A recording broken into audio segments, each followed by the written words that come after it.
Hi there, Megan Thompson here, and we are going to discuss how to help your sensitive kid accept responsibility, what gets in the way with children who are thinking differently, who feel big feelings, who notice small details in the world, and maybe struggling with meltdowns or low frustration tolerance, even demonstrating behavior where your child might be considered distracted. You might be wondering if they have ADHD, if they're thinking in a neurodivergent manner, or if they are autistic. I want to focus on all of that. We cover this topic ad nauseum here at Parent Your Highly Sensitive Child Like a Ninja. And I really want to make sure that we are all on the same page that when your child's nervous system is overloaded, your child is highly sensitive. And the temperament of a highly sensitive kid can also fit the method of thinking, the developmental needs of a child who is autistic or a child who also has ADHD. And yet the temperament of a child doesn't change, right? And the behaviors can. So I really want to make sure that we're recognizing that when you parent a sensitive kid who is in need of a different method of parenting, you can help your child demonstrate completely different behaviors than what you're seeing right now. And your child's brain can resolve problems in a very different way. And so one of the things that we talk about often here at MTC is that your child's temperament is so much more important when you take into account how you parent your child compared to any diagnoses. And this is something that is very different than what is typically shouted from the rooftops by most mental health providers who are talking all over the internet these days, right? I mean, I've been running this show in podcast land for a couple years, but on Facebook since 2018.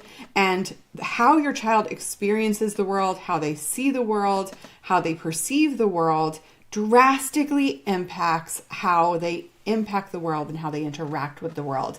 And that changes when you change your parenting if your child is highly sensitive. So I really want to make sure that we're all hearing that this is something that you experience a sense of hope from, because you have much more power in changing the way that your child sees the world than anybody else. So highly sensitive kids are much more influenced by their parents than by anyone else in their environment, and research demonstrates that through and through.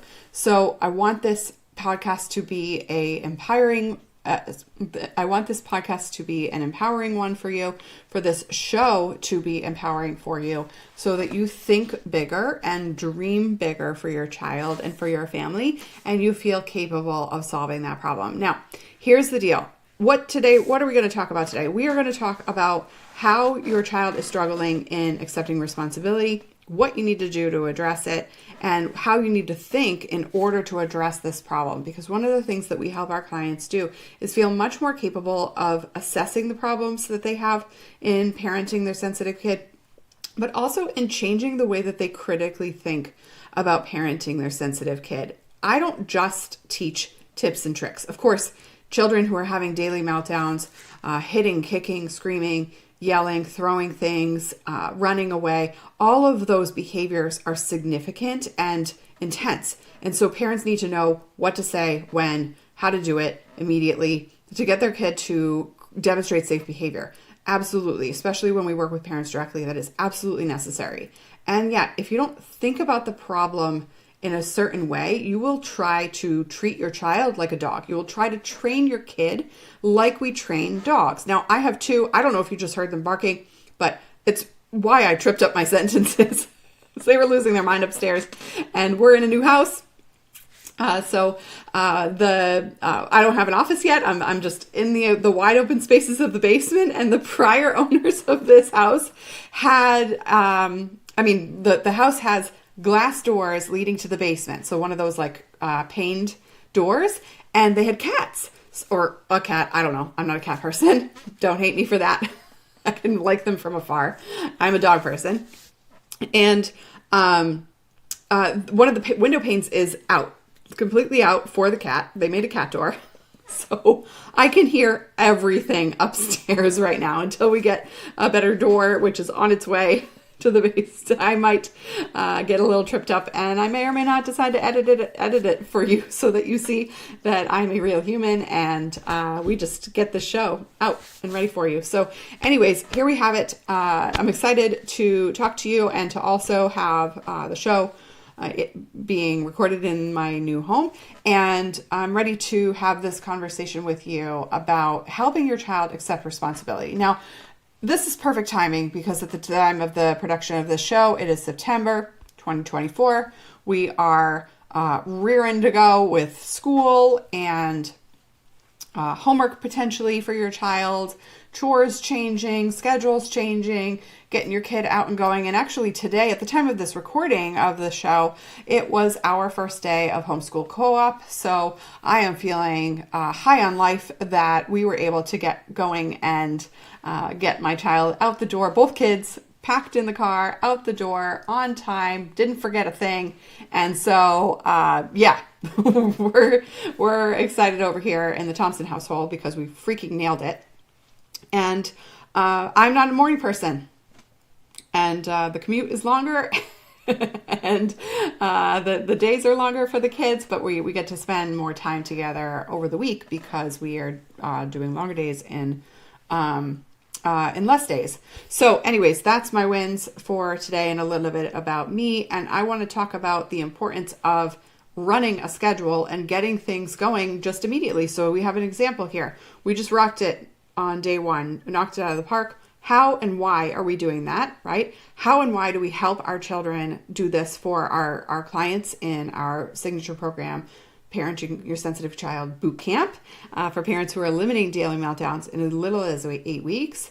What do these parents do differently that you need to know? So we're going to talk about this, all right? Because your child needs to be able to accept responsibility, move from summer into fall, and all of the transitions, and just do it, right? I mean, that's what resiliency is. Not just do it like push through and run on an injured ankle like David Goggins in a Nike commercial, right? Hopefully I don't.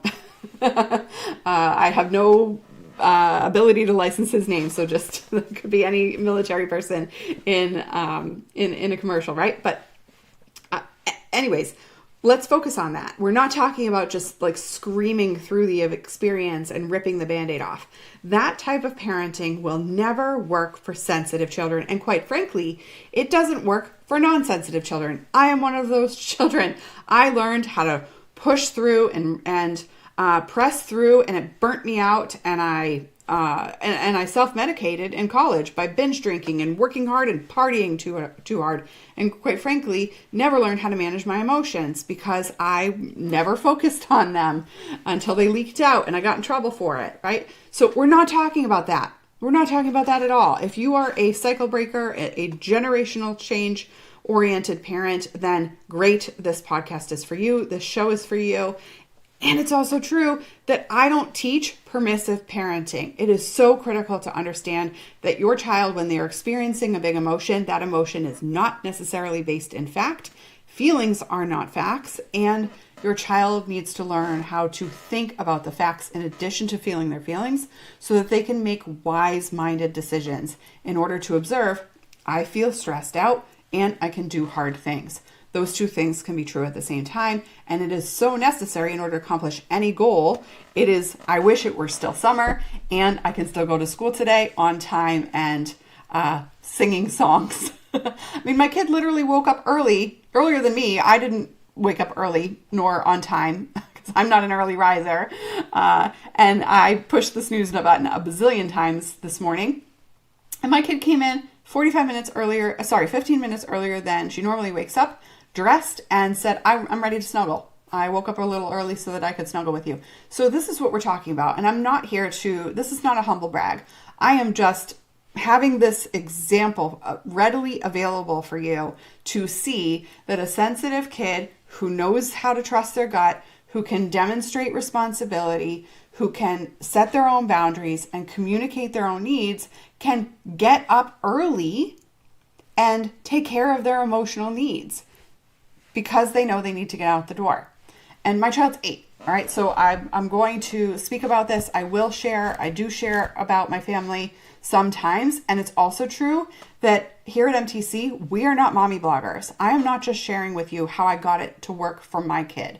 We have helped hundreds of families through MTC eliminate the daily meltdown cycle and create emotional freedom in their household so that everyone in the family is functioning on a developmentally appropriate level and beyond. Not emotionally, we don't parentify children, but so that your child can reach their fullest potential academically and socially, all right?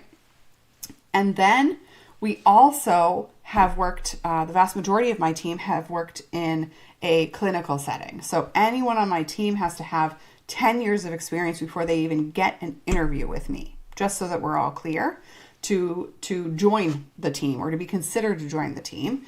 And I've been working with my team for quite some time at this point, and a vast majority of us also have clinical experience, which obviously is post 10 years. For myself, I am last month, just celebrated 15 years in postmasters in the field. So super fun win there. And I want to make sure that we are talking about the right thing. Responsibility means accepting reality. It means acknowledging hard. It means creatively problem solving. It means feeling capable, confident, and have the ability to advocate and ask for help and to think outside the box. So there are so many skills that stack into the behavior of demonstrating follow through on a task like homework or getting up on time or whatever. And we homeschool, so I'm just making sure that you're clear here. My child was not thrilled 2 days ago to go to school. She was wondering and wishing and saying that she was experiencing curiosity. We just moved across states, so she's meeting all new kids. There's a lot going on. And so she had natural wondering, natural hesitation, natural fear, all of that, developmentally appropriate. No meltdowns, no yelling, no refusals. Just, I'm thinking about this. What's going to happen here? How are we going to handle that? And then moving on. And so that you're clear, I don't train my kid to be happy-go-lucky and just knock it out of the park all the time.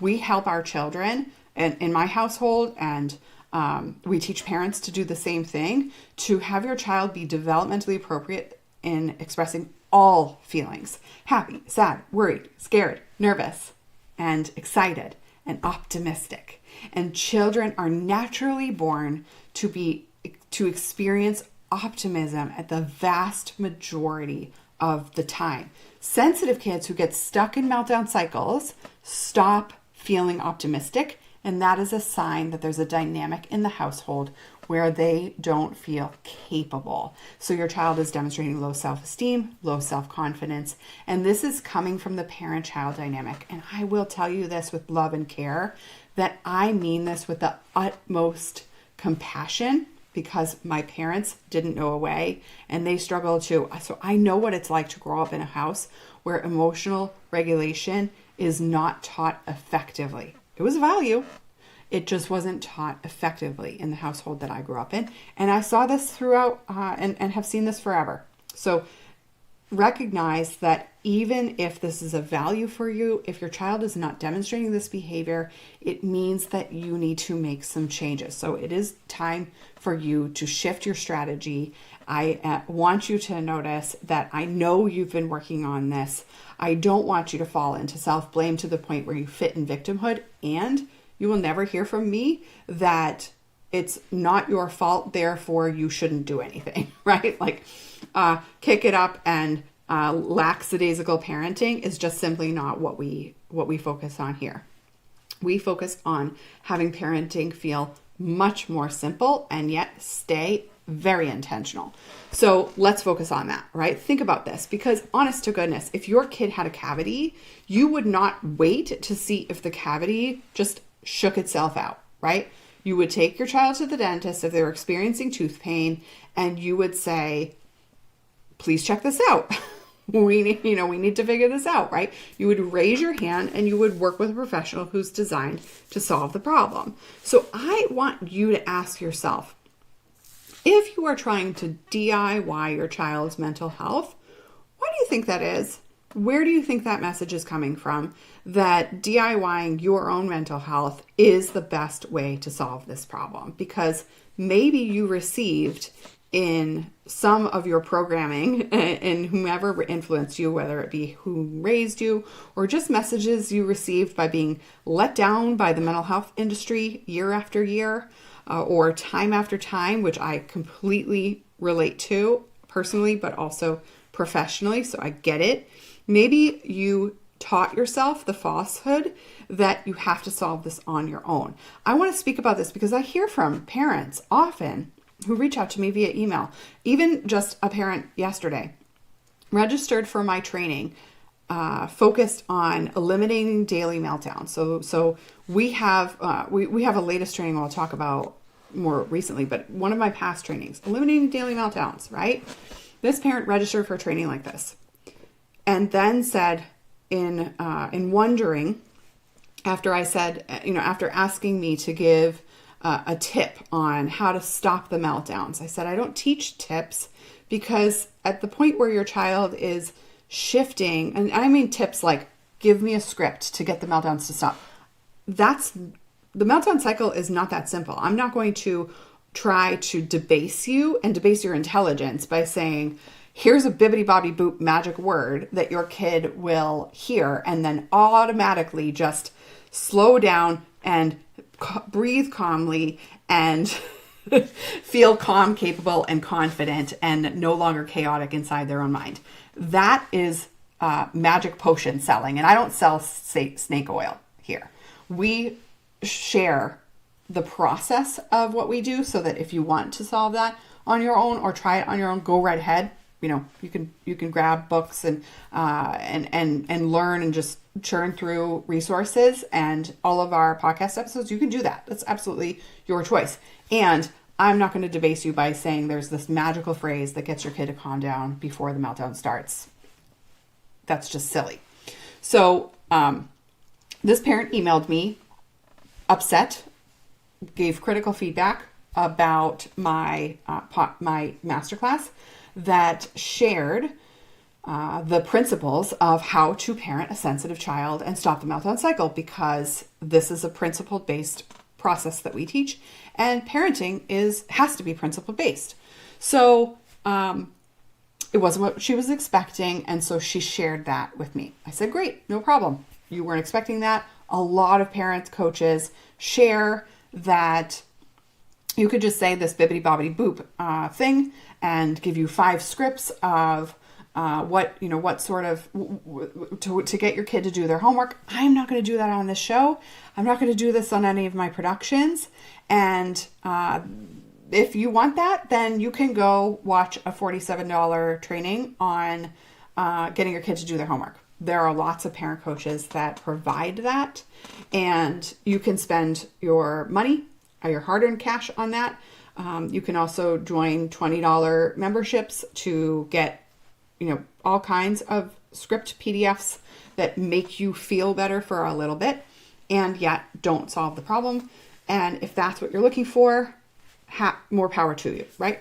So obviously I didn't say any of that directly to this parent, but I said, hey, we have a process. And once it gets to the point where your child's having daily meltdowns, the necessity of solving the problem by having direct contact with a consultant and working with you for troubleshooting, accountability, and to help you see outside your own box is necessary. And that's what we do. That's our specialty.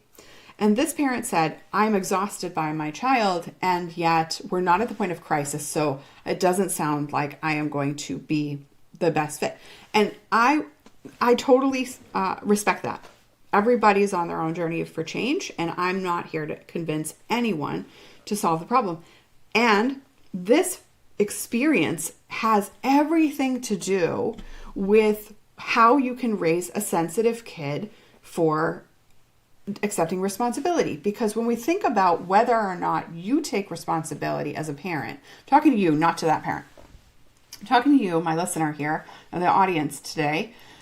If you're struggling with observing the feeling exhausted by parenting is okay for you, okay on a regular basis to feel exhausted, then that means your standard is here, and accepting responsibility for changing that standard will not happen, right? So you won't make clear and consistent transformational change where you no longer feel exhausted by parenting. And that is going to be the truth for you in your reality. It will stay. The problem will stay.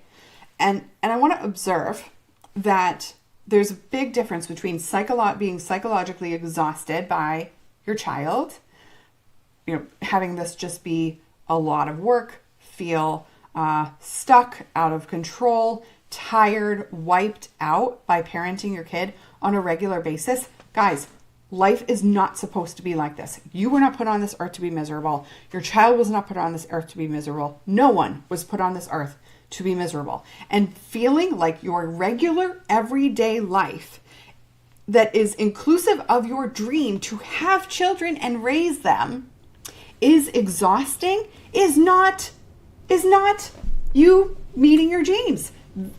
That's not what reality is supposed to be like. So I really want you to hear that.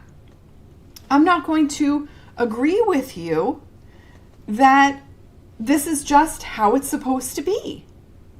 That's not your birthright. Your birthright is to live a rewarding, passionately tiring life. That's different than just saying parenting exhausts me. I want to talk about this, all right? Because when you're teaching your sensitive kid to go to school and spend several hours out of the house and learn and observe, they will get tired. They will experience energy output.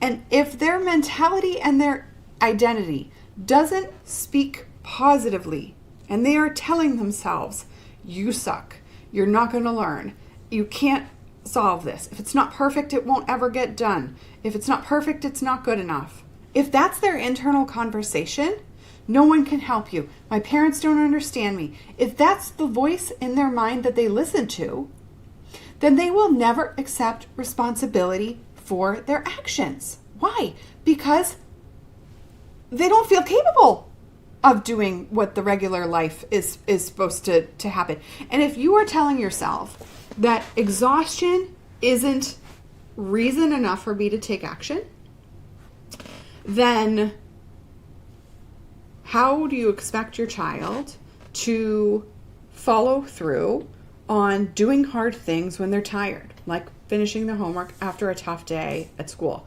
Listen, being out of the house for 6 to 8 hours, learning in an overstimulating environment, because every school setting is overstimulating whether you like it or not, lights, noises, the whole nine, right?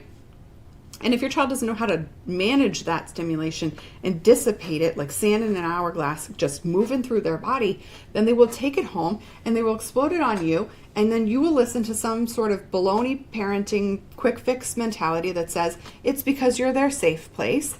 And you'll just say, oh, I guess this is just what parenting's supposed to be. And I guess this is just what being parenting a sensitive kid's supposed to be. And then you will just keep on keeping on like that until the end of time. Listen, none of that is true. I am here to speak to you about the truth. Your sensitive child can communicate their needs. They can raise their hand. They can observe and feel capable and confident that when they need help, so that they feel focused and in control of completing work when it's done, when it's due, and they can manage their time. They are capable of that. Whether your child is highly sensitive, they have ADHD, or they're autistic, children can accept responsibility for their own actions and for what's expected of them. Absolutely, 100%. That's the standard you need to set. And I want to make sure that we're all clear here. At the end of the day, if you hit the pillow, thankful, grateful, and ready to go to sleep, that's not exhaustion. That's a good frickin' day. Exhaustion is red in the eyes. You feel like your day is wiped out, and you just had a day where your kid felt sad feelings and you didn't know what to do about it, and then it just wiped you out. That's not normal. And I'm here to tell you that if you're not taking responsibility for that, then you won't ever fix this problem, and neither will your kid. So look in the mirror first. You will always hear me say this. change your assumptions about your child and about yourself as rule number one when we're talking about teaching children. Don't be a hypocrite. All right? Number one, okay? You hear me say that with love and care. Hopefully, if you think that I'm wagging my finger at you, then we are probably not a good fit, because my tone of voice will get passionate, and it doesn't necessarily mean that I'm mad at you, all right? Because I'm not, but I won't sugarcoat it. All right, so that's number one. Examine your assumptions about your kid. Number two, change your internal language. If you are hearing this message where I'm passionate as you're a piece of crap parent and you suck, then that's you. That's your own emotional experience, because I didn't say any of that to you, right? So check the facts, because feelings are not facts. That's number two.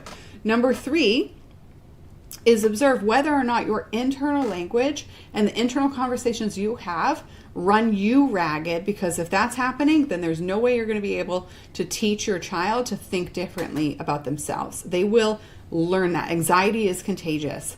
Fear is contagious. Learned helplessness is contagious. So shift how you think about your own problems in order to teach your child to do the same. That will allow you to observe whether or not your child is stuck in their own mind. Because I used to be stuck in rumination. I used to think my way out of all kinds of made up random scenarios. And I don't know whether or not anyone could tell that I was just in my head the whole time. But I will tell you that my downtime was not spent present to the moment. And that was exhausting. It was exhausting. I waited, yearned for the weekends so that I could just spend time at a winery. And this is this is a decade ago, over a decade ago. So that I could turn off my brain, because I had no skills. No skills. And, I would go with friends and I would just get a buzz on and have a good time, so that I wasn't driving, but it's just what we did, because I had no skills to manage my emotions. So I tuned them out. And so the exhaustion cycle continued. And on the paper, on the surface, I was going to gym class multiple times a week. I was showing up to work. I was effective at communicating to my clients and creating change for the traumatized children that I worked with. And yet my standard for myself was just, this is how it is, right? So anyways, if you want something different for your life, then I want you to continue to listen to this podcast. And I want you to continue to ensure you have the opportunity to ask yourself, how high are my standards? Because if I want my kid to feel like homework is capable, that's something that they're capable of, and that they feel free to just finish it and ask for help when they need it, rather than screaming and crying and throwing things and breaking pencils and refusing to do it and procrastinating for an hour and a half, all of that as their exhaustion reaction after school, then this is the show for you. This is the show for you, because you can validate the fact that your kid is tired. Being tired feels tiring. That's valid. But we don't need to validate their big explosive reaction or implosive reaction, the whole internal conversation of you'll never get it right, or if it's not perfect, it's not good enough, all that stuff. And if you're responding in an exhausted manner, you will likely yell, you will likely check out, you will likely stop thinking intentionally about how you're responding, because you're just done. You're just done. And so what happens is that you end up responding in more traditional punitive manner, like saying, fine, you figured it out, for your 6-year-old or your 8-year-old, and you're not there present for them to kind of verbally process with you how to solve the problem. Or you end up yelling and you say, you know what, I'm done with this conversation. You go figure it out by yourself. Or, you know what, you're just being a spoiled brat. Or, you know what, I don't have time for this, so you just need to make it happen, right? All of that happens when you're exhausted, when you're at the end of your rope. If you feel empowered and you've changed the way that you think about the world, and you change the way that you handle your own emotional state, then you have the time to be patient with your child, even though you went to work today. And you can do that repeatedly. And that's a skill set you want your child to have when they're 6, 8, 10, 12, 16, 22. So we have to observe that changing your level of energy is part of this equation.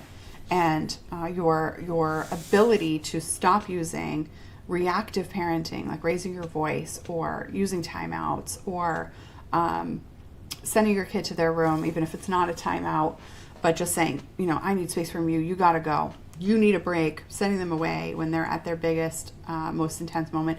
That is a fried, distracted way to parent. And I know that you are not built just for that. And you don't want to parent like this. So that means that there's absolutely something that needs to change. The transformation needs to happen.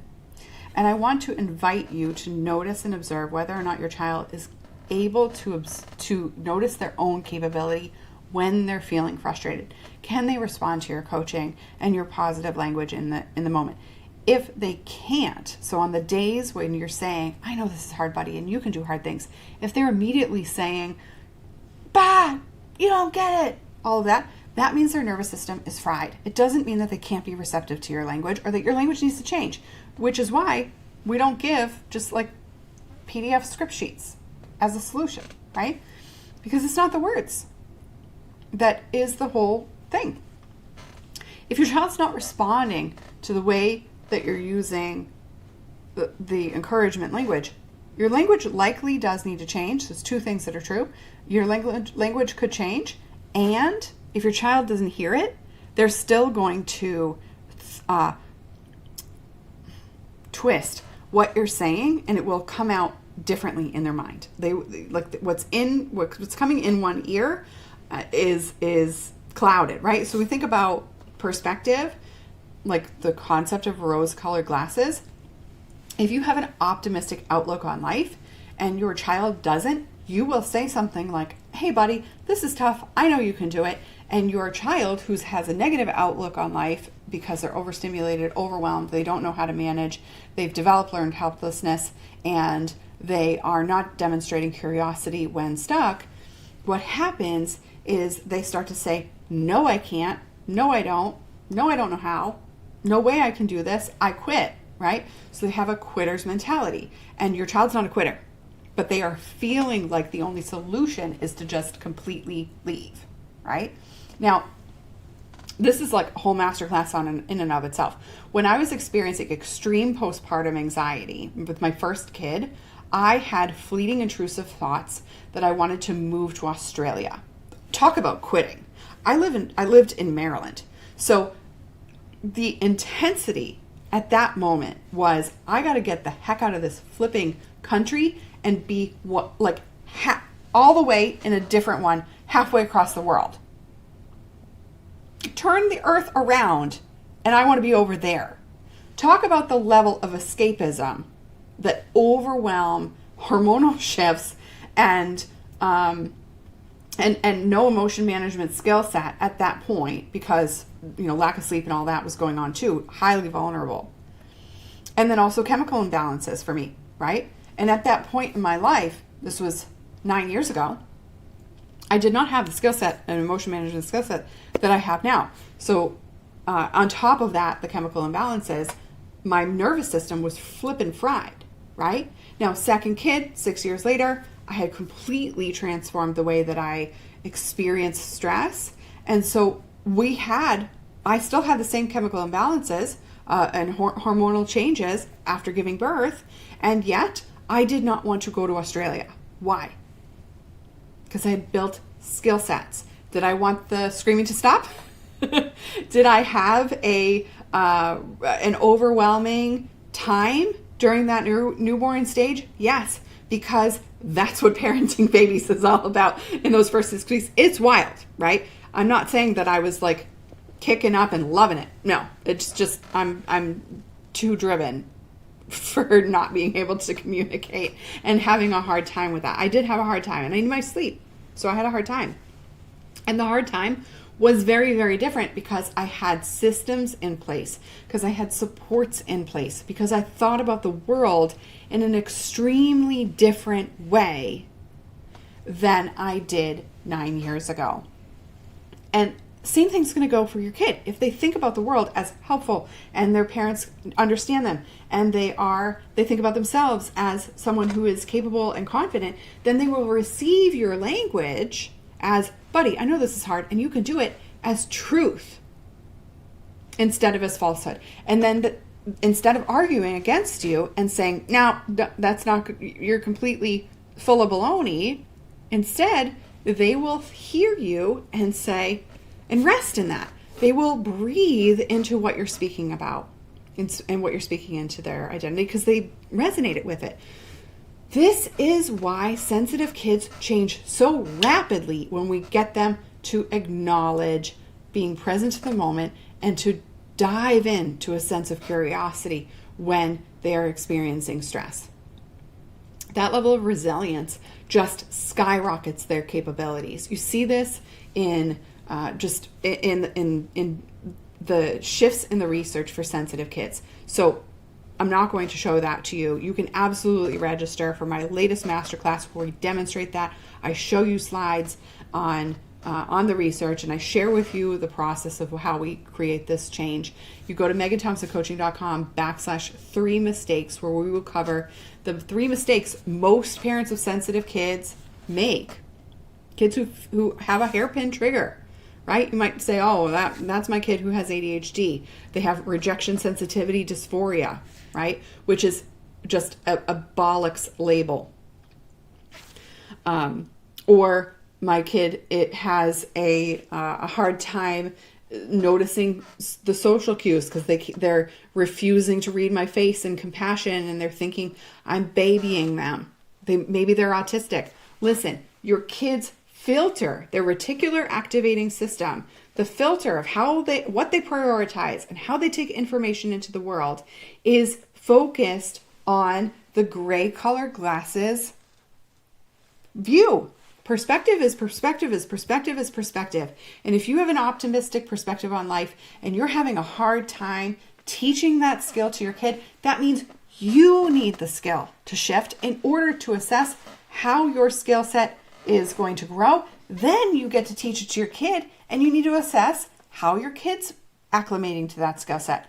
That is why what we do works so effectively for parents of sensitive kids, because you're the change, you change, then you impart the same change to your kid. So we work with that trickle down effect, and then clear and strategic interaction with children through the parent actually happens faster because you have the trusting relationship with your child.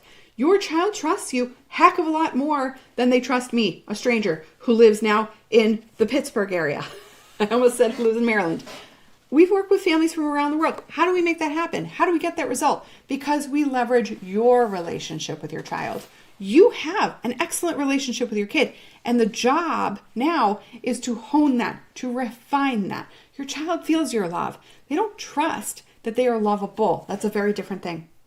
And then your child needs to shift in their ability to feel capable when they experience stress. So telling your kid they're capable isn't going to work, right? Because your child is just going to feel like you're trying to convince them. And when sensitive people feel convinced, they dig their heels in and they stay stuck. And that is a huge aha moment that our clients receive when they work with us directly. The ability to avoid trying to just convince your kid that they can do it and allow your child to accept it themselves and move into that direction of change.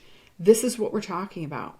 That's what's necessary. And once you get that skill set down, your sensitive child thrives independently. Isn't that what you want? For them to just do it, right? But you can't do it by like putting a noose around their neck and dragging them around, okay? So hopefully the language here doesn't get me kicked off of YouTube. And any of the other social platforms. I want you to win. And the way you win so that your child feels like they're a winner and they trust you, and they believe it when you say it to them, that has to be the focus when you help your child become more responsible. All right. So how do we do that? We got to get you to listen to the process. What do we do? You might be wondering, what is boot camp all about? How do you solve this problem, Megan? Walk me through the clear and specific outcomes, but also what's included in the work that you do. I will walk you through that. Go to meganthompsoncoaching.com/3mistakes and hear clearly what it's going to take to turn this around, because you've already tried all the books that I read 10 years ago. You're probably finding them, right? Explosive Kids, Talking So Kids Can Listen. I'm giving you the gist of some of these books. Spirited Children. There are plenty of books out there that you might have just heard of that have been in print since the 90s. I will tell you, never read the book 1, 2, 3 Magic. Teaching your kid that they're a dog, it's never going to work. All right. Those kinds of strategies, the principles in books like that, my team, we read them. We tried to teach those books to our clientele by just saying, hey, go implement what's in here. A decade ago. It's not a process that's going to be helpful for you. You need direct work with a professional. If you want to learn more about how our process can work, wonderful. Get into the site here. You have the link here on the screen. We'll put the link below in this on this platform or in the bio for whatever social platform you're finding us on, in the show notes as well. meganthompsoncoaching.com/3mistakes. Welcome you to solve this problem now, so that your child is not just having that cavity inside their mind fester until they need the tooth pulled, right? And I ask you to ask yourself, same. When are you going to address how you talk to yourself and how you hear language and passion and inspiration? Do you hear it from a shame lens? Do you feel like a piece of crap that wants to go watch TV and laze around? Or do you feel inspired by this message? If you don't feel inspired by this message, then you absolutely need to take action now, because it's going to feel uncomfortable. But change is possible, and it can be on the horizon for you. And you have that free training available to you now. All right. So go ahead and register. Look forward to hearing what you want to, what you gleaned from it, and then also what you gleaned from today's show. So comment on the bottom of this. I want to know more about where you get stuck with your kid and teaching them the capacity to follow through on what they know they want to accomplish. Where do you get stuck? All right. I look forward to talking to you soon. Bye now.